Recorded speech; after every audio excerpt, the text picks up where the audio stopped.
เป็นพันเทิงค่ะเป็นสายโค้ง ตกลงมันสะพานโค้งสายลุงหรือว่าสะพานลุงสายโค้งคะ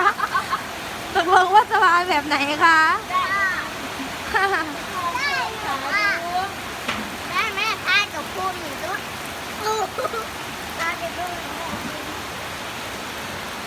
โค้งสวยมากเลย แม่เข้มข้นก็เดิมอ่ะ โอ้โค้งสวยมากเลยพี่น้อง แ